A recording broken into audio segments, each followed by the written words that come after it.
I found out my parents wanted to pay for my sister's honeymoon with the money from my wedding. My mother started talking about financial maturity in the middle of a cake tasting, and I remember sitting there with a tiny fork in my hand thinking, wow, this woman really can turn buttercream into a lecture. The bakery was one of those places trying very hard to look casual while charging rent-level prices for frosting, and my fiancé kept giving me that sideways look like, are we doing this right now? Apparently we were.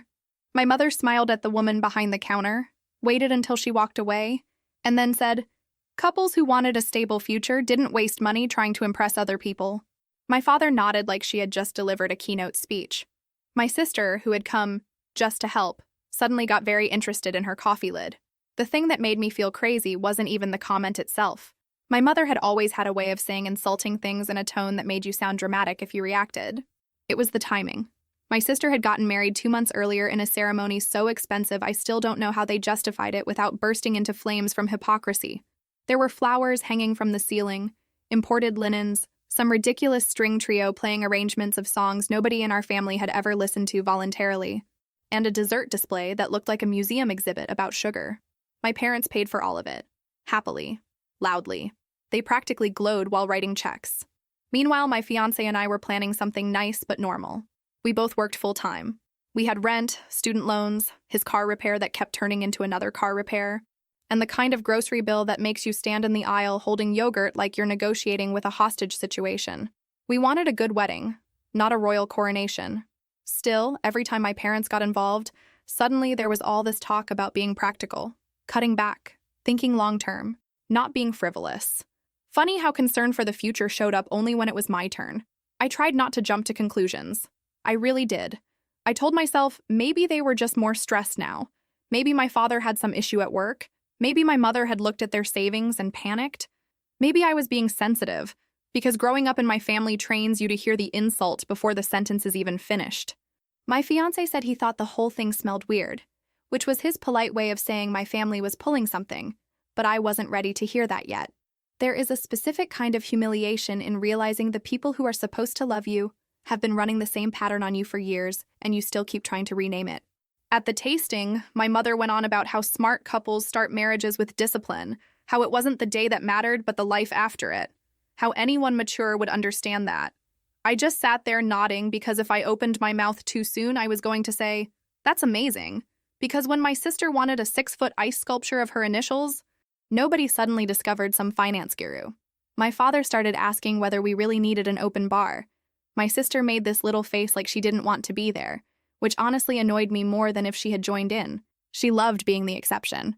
She just preferred to enjoy it with clean hands. When we got back to our apartment that night, I kicked off my shoes so hard one of them hit the wall and my fiancé said, okay, so we're past pretending that was normal. I laughed, but it came out mean. I told him I knew the comments were unfair. I just didn't know yet whether they were unfair in the usual family way or unfair in some new, more creative way. He asked what the difference was. I said the usual version hurt my feelings. The creative version was going to cost me money. A few days later, I stopped by my parents' house after work because my mother had texted me one of those messages that looked casual and somehow still felt like a summons. Come by if you get a chance. No emoji. No exclamation point. Very mafia wife. I almost didn't go, but my dry cleaning was nearby, and some part of me still believed every unpleasant family interaction might eventually reveal a reasonable explanation. That part of me needed hobbies. My sister was already there, though not physically there for long. She was on speakerphone from wherever she was getting her nails done, or her hair done, or her life done, because she always managed to sound like she was reclining during every crisis. I heard her before I walked fully into the kitchen. She was talking about the honeymoon she and her husband wanted. Some absurd resort package with private dinners and a plunge pool and all the language travel websites use when they want to charge you extra for walls. My mother said, we'll figure it out. Don't stress. My father said they would move some things around. My sister sighed like a princess being briefed on wartime rations. I froze right there by the doorway, with my purse still on my shoulder, because suddenly every weird little lecture I had gotten over the past month slid into place so cleanly, it made me a little sick. My mother said my sister deserved one beautiful start after the pressure of planning such a large wedding. My father said it made sense to tighten things in other areas for now. Other areas. That was me. I was other areas. Nobody noticed me at first. They were too busy solving my sister's extremely urgent need to take bubble baths in another country. Then my mother turned, saw me standing there, and her whole face changed for half a second. It was tiny, but I caught it. Not guilt exactly. More like irritation that I had arrived before she could hide the silverware. She ended the call too quickly, asked if I wanted coffee, and started moving around the kitchen with that frantic little energy people get when they've been caught and are hoping motion will replace explanation. I said no, sat down, and made myself act normal. That took more energy than going to the gym ever had. My mother started talking about napkin colors. My father asked how work was. I answered like a hostage reading approved lines. Every sentence in my body was trying to claw its way out, but I wanted to be sure. I needed them to keep talking. When people think you don't know something, they get lazy. My mother mentioned budgets again. My father said weddings were emotional traps for people who needed to impress others. I just nodded and said maybe they were right. That seemed to relax them, which was honestly insulting on a spiritual level. On the drive home, I had to pull into a grocery store parking lot because I got so angry my hands were shaking. Not dramatic shaking either, not movie shaking, just that ugly real-life kind where you grip the steering wheel too hard and start replaying old memories you thought were buried. My 8th grade dance dress that didn't fit in the budget after my sister got braces and a laptop in the same month. The college tour they skipped for me because gas was tight, right before paying for my sister's summer program in another state. The way every sacrifice in this family had somehow landed on my side of the table, and every splurge had wandered over to hers like it had legs. When I got home, my fiancé took one look at my face and muted the television. I told him everything, including the exact phrases, including the disgusting little phrase, other areas. And for once, he didn't do the careful thing where he tried not to criticize my family too directly. He just said, "So they're shrinking your wedding to fund your sister's honeymoon." Hearing it that plainly made something in me settle. Not because it hurt less, but because confusion had finally packed its bags and left. What was left was rage. Clean, useful rage. The kind that comes with a clipboard. I slept maybe 3 hours that night. The rest of the time I lay there staring at the ceiling, making lists in my head, crossing out the idea of being the bigger person, putting it back, crossing it out again. By morning, I wasn't calm exactly, but I was focused. My parents wanted us to be financially responsible? Fine. I was about to become the most financially responsible bride in the continental United States. The next afternoon, we met with the wedding planner in a tiny office above a flower shop, and I walked in carrying a notebook like I was about to defend a thesis titled, "Why My Family Has Lost Access to My Decisions." My fiancé sat next to me, calm as ever, though I could tell he was enjoying this more than he would ever admit. Not because he liked conflict. He just liked seeing me stop negotiating against myself. I told the planner we were cutting back, not because we had to, not because we were panicking, but because we were done pretending this event belonged to anybody except the two people getting married. She blinked at me once, probably trying to decide whether I was having some kind of bridal breakdown. And then she did the most beautiful thing a professional can do in a crisis. She got practical. She pulled up contracts, asked which items mattered to us, and started highlighting what could be dropped without burning the whole thing down. It turned out a shocking amount of our wedding had been designed to satisfy my parents' opinions. The larger venue my mother loved because it would photograph well. The caterer my father insisted was worth the extra cost because he had served them at some work gala, and apparently that made chicken morally superior. The guest list bloated with relatives I hadn't seen in years, and family friends who mostly existed to clap for my mother's taste level. The live band nobody but my parents cared about. The upgraded bar package, the elaborate welcome baskets for out-of-town guests, many of whom I strongly suspected would criticize the gift snacks while taking them home anyway. Once we started stripping things back, the wedding got better almost immediately. Smaller venue, warmer feel, less money, different menu, still good, nobody dies. A disc jockey instead of a band. Beer, wine, one signature cocktail, and adults would have to survive that hardship somehow. We cut the welcome baskets. We cut the luxury transportation my mother wanted for appearances.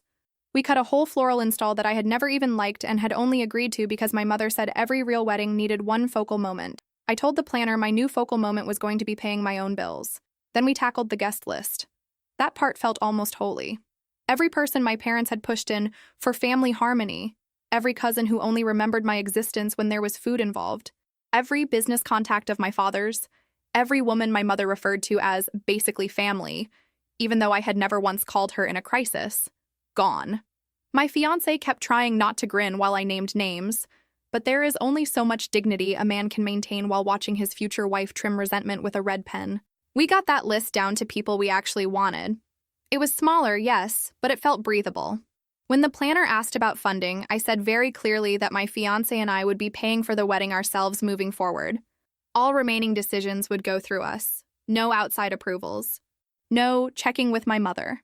No calls from my father pretending to ask questions while quietly trying to veto choices.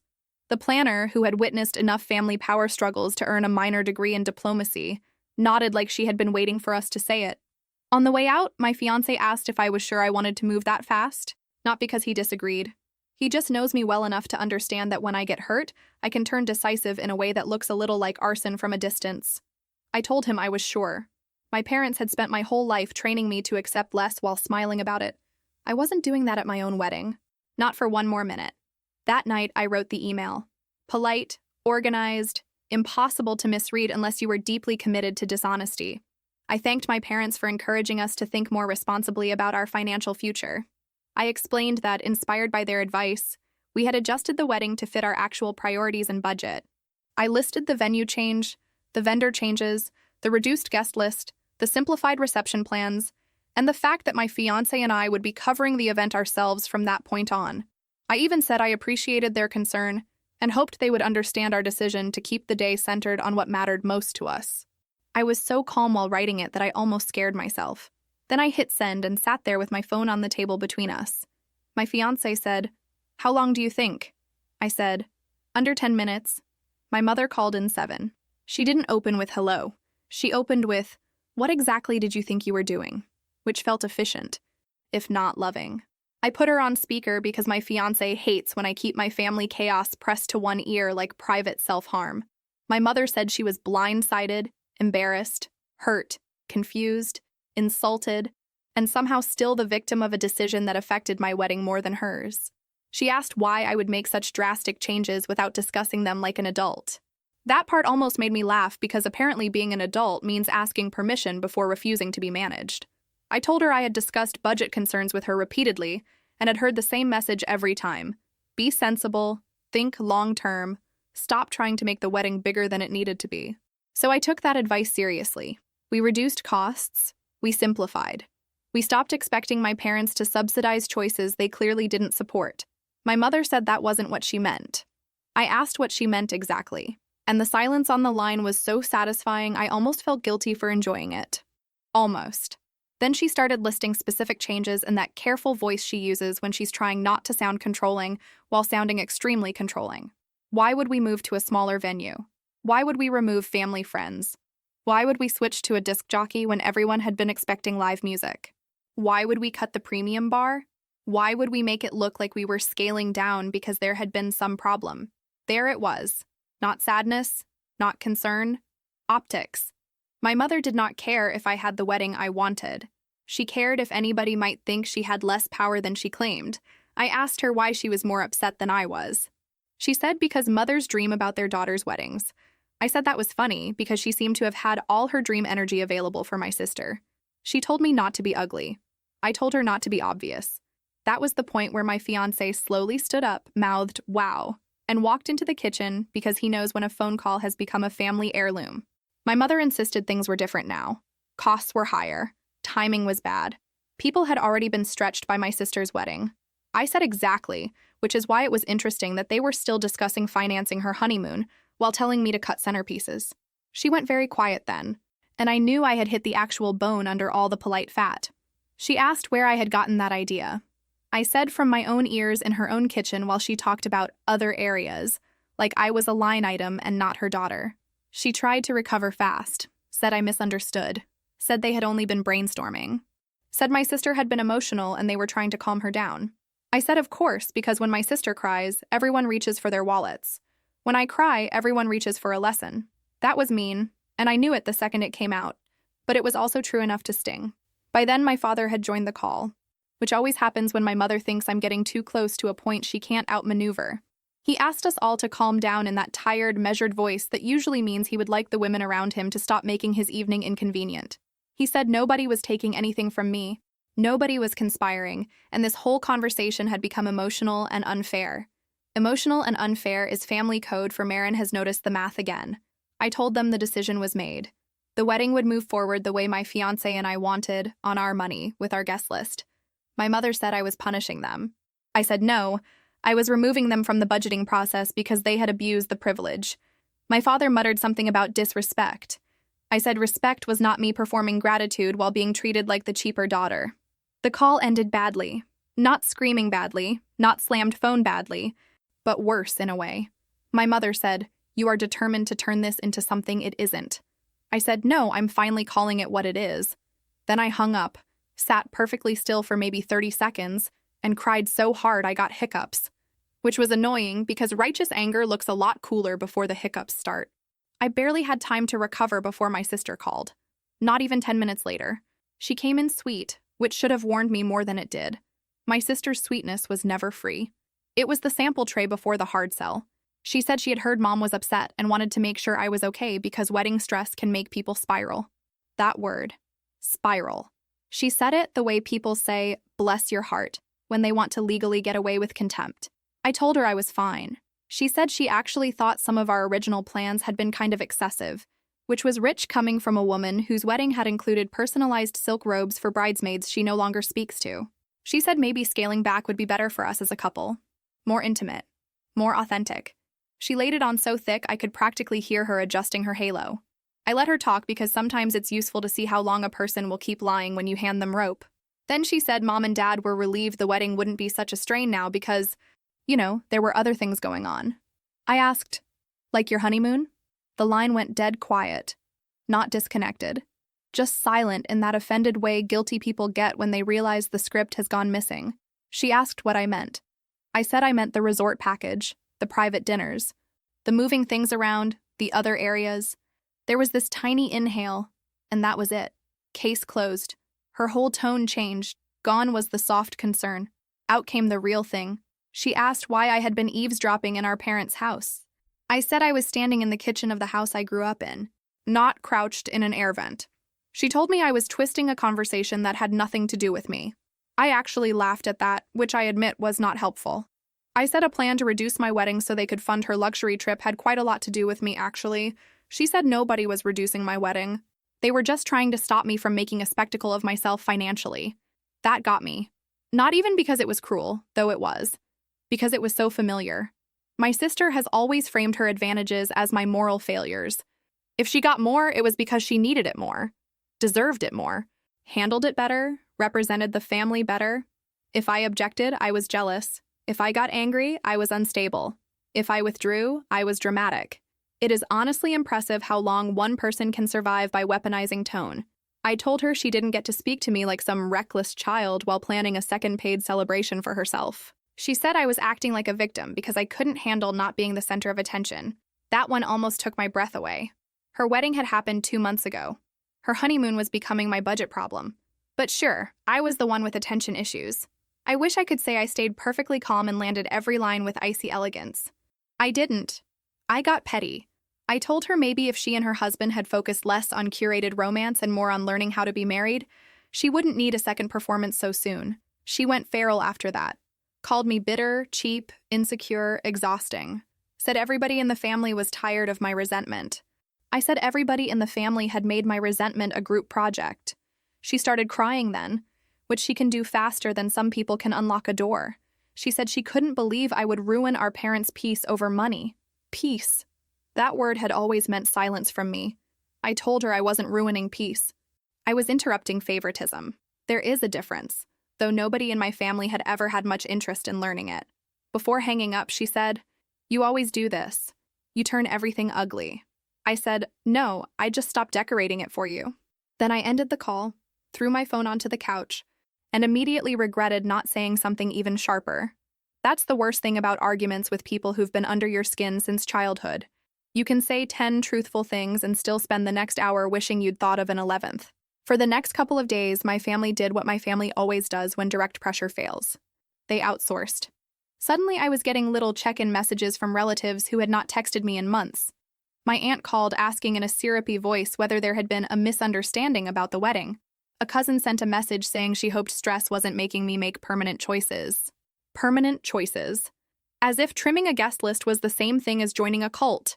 Even one of my mother's so-called family friends reached out to say she had heard things were tense and wanted me to know that weddings bring out emotion in everyone. It was all very coordinated in that passive way people think hides their fingerprints. At first, I tried answering politely. I said we had simply decided to fund and plan the wedding ourselves. I said some details had changed and we were keeping things smaller. I said I appreciated concern but didn't want to discuss private family issues. That only made people bolder. My aunt asked whether my parents had done something so terrible that they deserved exclusion. My cousin said she couldn't imagine hurting Mom like this after everything she'd done for me. That was a fun phrase. Everything she'd done for me. In my family, providing basic care while actively playing favorites apparently qualified someone for sainthood. My fiancé wanted me to block them all immediately. I told him I wasn't there yet. I still had this stupid leftover hope that if I explained carefully enough, one person would say, "Wow, that is unfair," and the pressure would crack a little. That did not happen. What happened was, I spent an entire Saturday answering manipulative messages while wearing old sweatpants and eating cereal straight from the box like a woman preparing for spiritual winter. My father finally called late that afternoon. He used his calm voice, which almost always means he has decided to play reasonable man against female chaos. He said he wanted to have a civilized conversation because things had gotten out of hand. I said they had gotten clear, not out of hand. He ignored that and started saying nobody had intended to hurt me, that my mother was devastated, that my sister felt attacked, that family harmony matters more than one event. One event. I loved that. My wedding had somehow become one event, while my sister's honeymoon was a matter of infrastructure. He kept framing the problem as tone, not the plan, not the favoritism, not the timing, just my reaction. Was it really necessary to make all these changes so abruptly? Was it really necessary to exclude people? Was it really necessary to send such a pointed email? There is something deeply maddening about being asked to be less hurt by someone who never had to live in the shape of the hurt. I asked him a simple question. If money was tight enough for them to discourage my wedding choices, why was it not too tight for them to pay for my sister's luxury honeymoon? He said circumstances were more complicated than I understood. I asked what circumstances. He said that wasn't the point. Exactly. Then he slipped and said the new version of the wedding would make people think there had been some kind of financial issue in the family. I said, "So this is about appearances." He said it was about dignity. I said dignity would have been telling me the truth instead of feeding me lectures while privately funding my sister again. He got quiet for a second and then said I was being cruel. That actually made me laugh. Not because it was funny, because it was so familiar. Whenever I refused to quietly absorb something, my family called the refusal cruelty. The wound was fine. The flinch was offensive. I told him my fiancé and I were happy with our choices and would not be reversing them. He said I would regret humiliating my parents over a misunderstanding. I said if they felt humiliated, that was probably because the situation was humiliating, and they had created it all by themselves. There was a long pause. Then he said in this tired old voice, "You always want things to be unfair." I swear that sentence sat in my chest like a brick. Not because it was clever, but because it was so wrong in such an intentional way. As if I had invented the scale that kept tipping away from me. After we hung up, I went into the bathroom and just stared at myself in the mirror for a minute. Mascara smudged. Hair half up, half giving up. Old shirt with a bleach mark near the hem. I looked like exactly what I was. A grown woman, one argument away from becoming 14 again. My fiancé knocked softly and asked if I was okay. I said yes, which was a lie. Then I opened the door and said, "Actually no, but I'm done pretending they don't mean it." That was the first honest thing I'd said all day. The following week should have been boring wedding admin, and in a normal family maybe it would have been. Seating chart, final menu, figuring out whether my future in-laws would be offended if we sat them near my old college roommate who swears when she laughs. Instead, I woke up every morning with that low electric dread of waiting for the next move. It came on a Thursday while I was at work trying to answer emails about invoices that had nothing to do with my emotional collapse. My sister texted, "I think I found a solution." That sentence alone was enough to make my left eye twitch. I ignored it for an hour, then 2 hours, then curiosity. That nasty little raccoon of a trait. 1. I stepped into the stairwell and called her. She answered on the first ring, way too pleased with herself. She said she had spoken to Mom and Dad, and they all agreed the situation had gotten bigger than it needed to be. I said congratulations on discovering scale. She pretended not to hear that and launched into her idea. Because the wedding was smaller now, she said, maybe it would be more meaningful to make the celebration family-centered. She talked in that fake, gentle voice people use when they are trying to sell you a scam in the language of healing. The proposal was that my fiancé and I could have a simple ceremony, very intimate, and then instead of a larger reception or separate honeymoon plans, both couples could do a shared trip afterward to the resort she wanted. Mom and Dad would help pay for the family travel package, and everyone could create beautiful memories together without unnecessary extravagance. She really said unnecessary extravagance as if her own marriage hadn't recently been sponsored by excess. I just stood there in the stairwell holding my phone, staring at the cement wall like it might provide legal guidance. I asked her to repeat it because sometimes hearing something twice helps your brain accept that a real person said it out loud. She repeated it, slower this time, maybe thinking I was confused instead of offended. She said this way nobody would look like they were getting more than anyone else, and the family could move forward united. There it was. The entire rotten center of the thing. Not fairness. Camouflage. They didn't want to stop spoiling her. They just wanted a setup where my smaller wedding wouldn't make the comparison too obvious. I laughed. Not politely, not gracefully. I laughed so hard I had to lean against the wall, and that made her furious immediately. She said she was trying to help. I said no. She was trying to turn my wedding into a cover story for her second subsidized vacation. She told me I was being disgusting. I said what was disgusting was asking me to wrap my marriage around her honeymoon so our parents could save face. She said I was selfish. I said absolutely, yes. As it turns out, I am deeply selfish about my own wedding. Then she made the mistake of saying Mom and Dad were only making the offer because they felt guilty about how sensitive I had been lately. Sensitive. I swear that word could make me commit minor property damage. I told her I was done. Not just done with the proposal. Done with this weird family theater where everybody keeps trying to convince me that taking less is maturity and objecting to it is instability. She started crying again. But this time it didn't move me. Maybe that makes me cold. Maybe I was just tired. Maybe after enough years, the sound stops meaning pain and starts meaning strategy. I told her she and my parents were officially not invited to the wedding anymore. Full stop. No compromise, no special appearance, no, we'll talk later when things cool down. She actually gasped. Which was funny because I had been gasping internally for half my life. She said I couldn't do that. I said, watch me.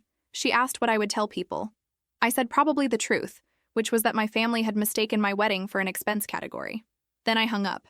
I went back to my desk looking so strange that one of my coworkers asked whether I needed fresh air. I said I needed a new bloodline, but air would do for now. In the parking lot after work, I called the planner and then the venue. I made sure nobody was to release information or make changes based on instructions from my parents or sister. Passwords on everything. Guest list updated. Security at the venue aware that 3 people were no longer welcome. It felt dramatic while I was doing it, and then it felt embarrassingly necessary. That was the theme of the month, honestly. Every boundary I set looked extreme right up until the exact moment somebody proved why I needed it. Once the uninviting became real, my parents switched from offended to apocalyptic. My mother sent paragraphs about betrayal, heartbreak, public humiliation, family cruelty, and the shame of explaining my behavior to people who loved me. That last part almost made me toss my phone across the room. People who loved me. She was still talking like access to me was a community asset and not something she had been misusing for years. My father sent shorter messages, which is somehow worse. He has a talent for sounding disappointed in a way that tries to recruit your own conscience against you. This has gone too far. You are making a lasting mistake. There will be consequences for this kind of rupture. Consequences. Like he was my principal. I didn't answer immediately. I wanted to. I had drafts in my head so sharp they could have sliced drywall. But my fiancé said something that stopped me. He asked whether I wanted to communicate or whether I wanted to bleed on paper. I said both, ideally. He said only one of those would help. Annoying man. Useful, but annoying. So I waited until the next morning and then I called them together, because if I was going to say it once, I wanted witnesses. My mother sounded like she had been crying for hours. My father sounded like he had already decided this story would someday be told with me as the villain and him as the weary survivor. I told them the decision stood. They were not invited. My sister was not invited. I was not interested in discussing alternatives, apologies that blamed my reaction, or fresh explanations that somehow still avoided the basic truth. My mother started saying they had always supported me. I cut her off and asked if she genuinely expected me to believe combining my wedding with my sister's honeymoon plan was anything but grotesque favoritism. My father said I was fixating on one bad idea and destroying years of family over it. That phrase got to me because it made it sound so isolated, so random, as if the problem had dropped from the ceiling last Thursday. I told him this wasn't one bad idea. It was a pattern with good lighting. It was every time I got the speech while she got the check. Every time my disappointment was called immaturity and her demands were called standards. Every time they acted like I was difficult for noticing. My voice cracked halfway through that, which I hated, but I kept going. I said I was done showing up to be managed. My mother asked, in this tiny, injured voice, whether I really wanted to get married without my parents there. And I swear, that question broke something open in me because the honest answer was no. Of course not. I wanted normal parents. I wanted a mother who showed up to help me choose a dress without making me feel like my joy needed committee approval. I wanted a father who cared more about how I felt than how the reception would look. I wanted all the stupid basic things people complain about and then miss later. But wanting them and having them were not the same thing, and I was tired of pretending hope could substitute for reality. So I said, I want to get married without being used. Silence. Thick, ugly silence. My mother started crying harder. My father said I was cruel again. Maybe I was. Maybe truth sounds cruel when it arrives years after it was due. After the call, I blocked my sister. Then I blocked my mother for one full day because I needed one day where my phone didn't feel like a haunted object. I didn't block my father yet, which in hindsight was me leaving one emotional window cracked open for a storm. I spent that weekend doing normal things on purpose. Laundry, grocery shopping, returning a pair of shoes I had panic bought online at 1 a.m, sitting on the floor with my fiancé while we sorted table cards. There was something almost absurd about folding socks while your family implodes, but I think that absurdity saved me. It reminded me that life keeps asking for small, practical things even when your emotions are convinced the world has cracked in half. Late Sunday night, my father sent one more message. You may be angry now, but someday you will understand what we were trying to do. I stared at it for a long time. Then I typed back, I understand exactly what you were trying to do. That's the problem. After that, I blocked him too. The weird thing about cutting off your family before your wedding is that the logistics are easier than the grief. The logistics are annoying, sure, but they can be handled with lists. Remove names, update catering numbers, reprint place cards, tell the planner, tell the venue, tell the friend who was supposed to pick my parents up from their hotel that she can now enjoy an extra hour of peace and probably a pastry. Those are tasks. Tasks are kind. Tasks end. Grief is messier. Grief sits down beside you while you're trying on your altered dress and whispers, this is the part where your mother was supposed to cry and tell you you look beautiful. Grief shows up when your future mother-in-law asks if you want help with welcome bags, and you suddenly need to fake a cough because kindness from the wrong direction can feel like being gently stabbed. Grief is realizing you aren't mourning the relationship you had. You're mourning the one you kept rehearsing in your head. The one where eventually your parents would see you clearly if you just loved them hard enough and stayed calm enough and achieved enough and forgave enough. My fiancé was steady through all of it, which sounds sweet and is sweet, but it was also irritating in moments because steady people make your chaos look louder by comparison. He would sit on the couch and listen while I circled the same 10 memories like an emotional airport. He never once told me to reconcile for the sake of the wedding. Not once. He said if I wanted to revisit the decision later, that should come from peace, not guilt. And definitely not because my family had found a fresh way to perform distress. He said the wedding should feel safe. Such a simple word. Safe. I realized I had never actually expected that from family events. Just survival, maybe a few compliments, and hopefully no tears in a bathroom. My standards had been underground. Work became weird too, because apparently if your personal life is melting, spreadsheets still want numbers, and clients still want answers, and your boss still wants things done before lunch. One afternoon, I had to excuse myself to the supply closet, because my mother's friend left me a voicemail saying my mother was not sleeping, and maybe I should think about whether being right was worth that. I sat on a box of printer paper and laughed so hard I almost scared myself, as if my mother's sleep had always been my responsibility, as if being right were some extra luxury I had picked for fun. Around that time, my sister found a way around the block by emailing me from an address I had forgotten existed. The message was long, emotional, and somehow still entirely about her. She said my actions had put her in an impossible position with our parents. She said her husband felt uncomfortable being involved in family tension. She said she had never asked for special treatment, which was an amazing lie considering she had accepted it her whole life like room service. Then she added the line that told me everything I needed to know. I can't believe you'd make my first months of marriage about your resentment. Your resentment. Not the plan. Not the favoritism. Just my unpleasant reaction to it. Classic. I didn't answer. I forwarded it to a folder and then, because I am not above low-level pettiness in times of emotional emergency, I renamed the folder Evidence of Nonsense. My fiancé saw that and laughed for the first time in days. It felt good. Not because anything was fixed, but because humor is one of the only things that can sit in the same room as humiliation without making it bigger. The dress fitting without my mother was harder than I expected.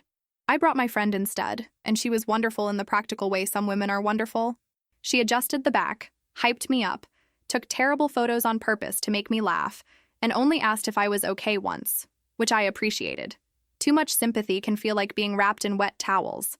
But when the seamstress zipped me up and I looked in the mirror, I had this sudden painful thought that my mother would have loved the dress specifically because it made me look, in her words, expensive. I hated that she could still live in my head like that. I hated even more that part of me still wanted her approval, even now, even after everything. There is no dignity in old wiring. It just sparks when it wants to. That night, I told my fiancé I felt stupid for still being sad. He said sadness didn't mean I was wrong. It just meant I was not a robot, which frankly was the bare minimum compliment but still useful.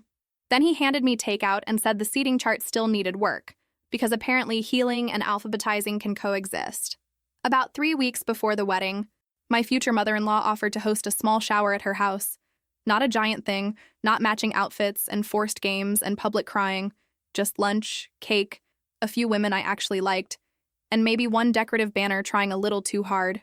Under normal circumstances, I probably would have found it sweet and mildly embarrassing. Under my circumstances, it felt loaded in ways nobody intended. I said yes because saying no to kindness had started to feel like letting my family win twice. The shower was lovely in that awkward homemade way money can't fake. Folding chairs in the yard, bowls of fruit sweating in the heat, my fiancé's aunt bringing pasta salad like it was an Olympic event. There were little presents and bad jokes and one candle that smelled like linen and judgment. For a couple of hours, I actually relaxed. I let myself enjoy being celebrated by people who weren't trying to leverage the celebration into influence. And then, because my family apparently believes timing is a love language, my mother showed up. She did not crash through the gate sobbing. Thank God. She walked in carrying a gift bag and wearing one of her respectable woman under strain outfits, which means neutral colors and earrings that imply she still has standards despite the heartbreak. Everybody went quiet in that awful social way where no one knows whether to greet, freeze, or pretend the lemonade needs urgent attention. I just stood there with a paper plate in my hand and felt my body go cold from the inside out. My mother smiled at the group like this was difficult but noble, then looked at me and said she only wanted 5 minutes. 5 minutes, as if emotional ambushes run on microwaves. My future mother-in-law, who is usually very polite, stepped slightly closer to me and asked whether I wanted her to leave. I appreciated that so much I nearly cried on the spot. I said yes. Simple. Yes. Please. My mother's face changed immediately. Offended, then wounded, then furious, like channels flipping too fast. She said she had brought a gift and didn't think it was unreasonable for a mother to attend her daughter's shower. I said it was unreasonable for a mother who had been uninvited from the wedding to ignore that boundary, because a backyard felt less official. She lowered her voice and said we did not need to make a scene. Again with the scene. Everything in my family becomes a scene the moment I stop cooperating.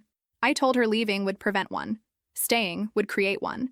Those were the available options. Then she did the thing I had feared most. She started crying in front of everybody. Not loud crying. Controlled, trembling, elegant crying. The kind designed for witnesses. She said she didn't know what had happened to me, and that she had only ever tried to help me build a beautiful life. I said, Mom, not here. My voice was shaking, which I hated, because nothing makes manipulative people bolder than evidence that they still have a hand on your nervous system. My future mother-in-law stepped in before I had to say more. She told my mother very calmly that this was not the place, and if she cared about me at all, she would stop turning private conflict into public pressure. I will love that woman forever for that sentence alone. My mother looked at her like she had been slapped by etiquette itself. Then she set the gift bag on the table, said she hoped I would one day regret this less than she did, and left. The whole yard stayed quiet for a second after the gate closed. Then my friend, God bless her, said, "Well, that was deeply weird," and everybody exhaled at once. Someone offered more cake. Somebody else turned the music up a little. The party resumed, sort of, but I was gone emotionally. I went into the bathroom and cried in a stranger's hand towel for maybe 10 minutes. Not because I doubted my decision, because boundary setting always sounds empowering until you have to do it while holding a paper plate in front of nice people. When I came back out, nobody made a fuss. That helped. My future mother-in-law hugged me once and then asked whether I wanted coffee. I said yes. She said, "Good. Come help me in the kitchen." It was such an ordinary sentence, but it gave me something to do with my hands besides shake. Later that evening, after everybody left, I looked inside the gift bag. It was a framed photo of me, my mother, and my sister from years ago, back when I still thought squinting through discomfort counted as family closeness. No note, just the picture. I stared at it for a long time and then put it face down in the closet. Some gestures are not apologies, they are props. The shower stunt changed something in me. Up until then, some part of me had still believed the wedding itself might be left alone if I held firm. After that, I stopped assuming decency would save me effort. I had the planner confirm security again. I sent photos of my parents and sister to the venue coordinator, which felt surreal and vaguely trashy, like starring in a very low-budget scandal. I updated my friend who was handling guest check-in. She asked if I wanted her to be extra nice or extra terrifying. I said a tasteful blend. The week of the wedding was supposed to be all excitement and nerves and maybe one fight about envelopes. Instead, it was this strange mix of practical joy and emotional landmines. My fiancé and I picked up our rings. We packed for our short honeymoon. We argued about whether he had enough shirts and whether I had packed too many shoes, which was reassuring because it sounded like a normal couple with normal problems. Then I'd glance at my phone and see 3 missed calls from an unknown number, and my body would tense before my brain caught up. My father tried one last time 2 nights before the rehearsal dinner by calling from his office line. I answered because apparently suffering teaches you very little if you're me. He did not apologize. He did not acknowledge the shower. He said he wanted to prevent a public disaster and asked whether there was still a path for them to attend quietly, sit in the back, and avoid further conflict. Quietly, sit in the back. Like I was denying refugee status instead of saying no to people who kept treating my wedding as a battleground and then a stage. I asked him whether he could say plainly that what they had done was wrong. Not complicated, not misunderstood. Wrong. He went silent for so long I thought the call had dropped. Then he said, "I think everyone made mistakes." There it was. The family classic. Mutualize the damage until accountability evaporates. I said no. No path, no back row, no symbolic appearance for optics. He sighed like I had failed a test and said my mother was shattered. I said maybe she should sit with why. He said very coldly, "You are not the only person hurting." I said, "I know. I'm just the only one you keep asking to absorb it." Then I hung up and blocked that number too. The rehearsal dinner itself was smaller than originally planned, partly because of the wedding changes and partly because I no longer had patience for ceremonial excess. It ended up being one of the best nights of the whole process. My fiancé's family was warm without being invasive. My friend gave a toast that was funny enough to make me snort water. My future mother-in-law raised her glass and said she hoped our marriage would always feel easier than the planning, which got the biggest laugh of the night because the bar was on the floor and still somehow accurate. For a few hours, I forgot to brace. Then, in the hotel room afterward, I made the mistake of checking the social media app I hadn't deleted yet. My sister had posted a quote graphic about protecting your peace from people who weaponize old grudges. No names, obviously, because cowards love ambiguity when they want sympathy from strangers. But then there was a photo in the next post of her and my mother at lunch, smiling, caption about family being everything when life gets hard. I just stared at it, exhausted beyond anger. My fiancé took the phone gently out of my hand and said, "You do know they want you agitated tonight, right?" I said yes. He said, "Then let them be pathetic by themselves." Harsh. Fair. I slept badly anyway. I kept dreaming I was late, or barefoot, or standing at the front of the room while somebody whispered, "Your mother is outside." At 4 in the morning, I got up and sat by the window in the dark, wearing one of those matching pajama sets my friend had insisted on buying me. The city outside was quiet. The kind of quiet that makes you think maybe everybody else has mastered life and you're the only one awake negotiating with old wounds. My fiancé woke up, found me there, wrapped a blanket around my shoulders, and didn't ask me to explain. We just sat there until the room started turning gray. Sometimes love is very glamorous. Sometimes it is just someone staying awake with you so the thoughts don't get too loud. Wedding mornings in movies always look like champagne and satin and women shouting lovingly about mascara. Mine was more like controlled breathing, coffee gone cold 3 times, and me trying not to interpret every buzz of my phone as a fresh act of emotional terrorism. I had blocked everyone relevant. But anxiety does not care about logic. Anxiety is like, what if the florist becomes your mother somehow? Still, once the hair and makeup people started moving around the room and my friend put music on and somebody shoved a pastry into my hand, the day began to gather shape around me instead of the other way around. Getting dressed without my family there felt strange, but not in the way I had feared. Sad, yes. There were little absences that lit up all over the room like tiny missing bulbs. No mother adjusting my veil. No father knocking awkwardly before seeing me in the dress. No sister pretending to be supportive while making the day about her hydration level. But there was also peace. Nobody criticizing. Nobody steering.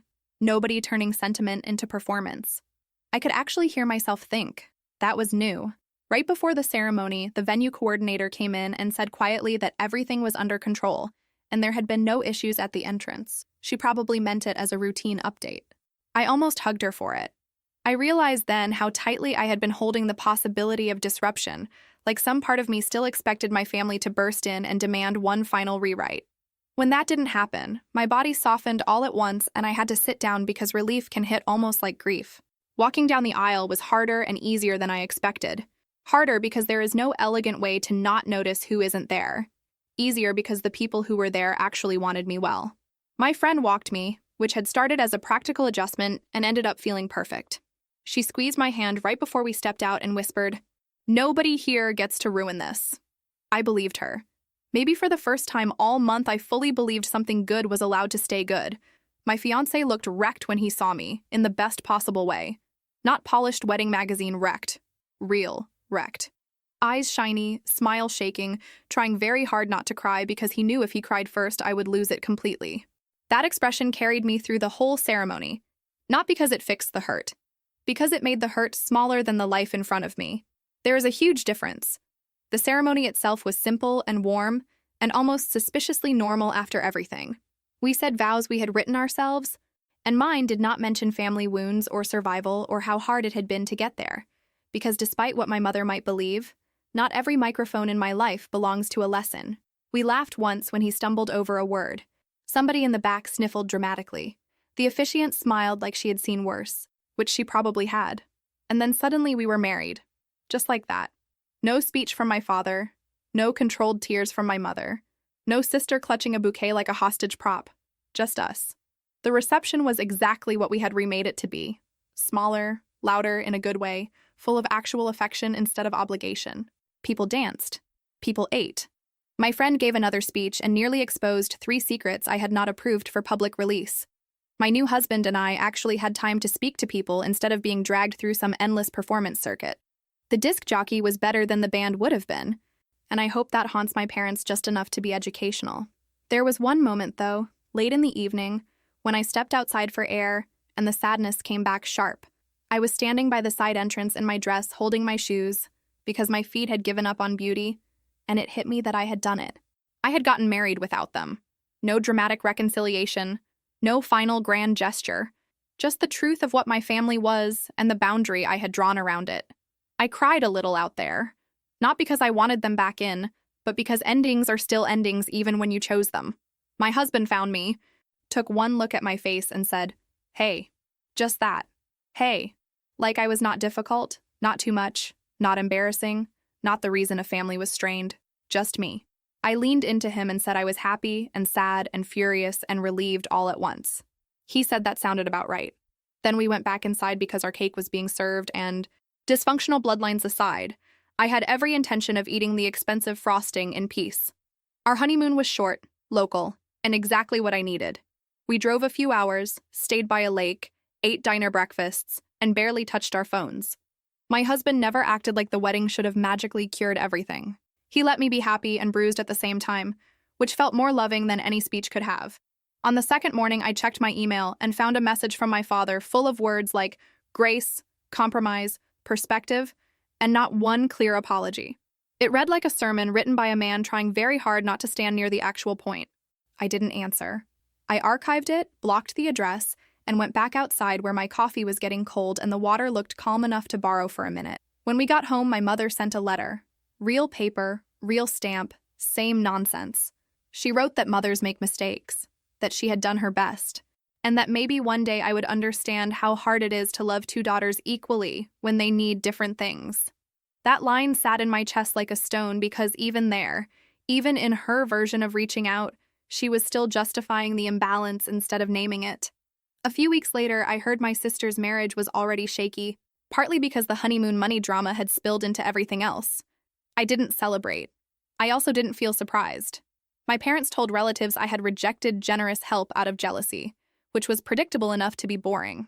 I sent one calm message to the few people I cared about, said the wedding had been wonderful and I would not discuss private family issues through gossip, and left it there. Life got ordinary again, which turned out to be the best part. I went back to work. My husband forgot the laundry sometimes. We wrote thank you cards at the kitchen table and argued about where to hang wedding photos. Every now and then, the grief still hit, usually over something small and stupid, but the relief came with it. Near the holidays, my mother texted from an unknown number, "I miss you. I hope marriage is making you softer." That sentence told me everything. She still wanted the version of me that could be bent. I wrote back once and said I was happy, married, and not interested in pretending the past meant something other than what it did. If she ever wanted a relationship with me, it would have to start with honesty, not another request for me to be easier to manage. Then I blocked that number too. There was no miracle after that. No dramatic family repair, no sudden self-awareness, no scene where everybody cried and finally told the truth. What I got was smaller and better. I got peace that did not require me to stay confused. I got a marriage that began in a room where I felt safe. I got to stop auditioning for fairness from people committed to misunderstanding me. And I got to learn that my mother was accidentally right about one thing.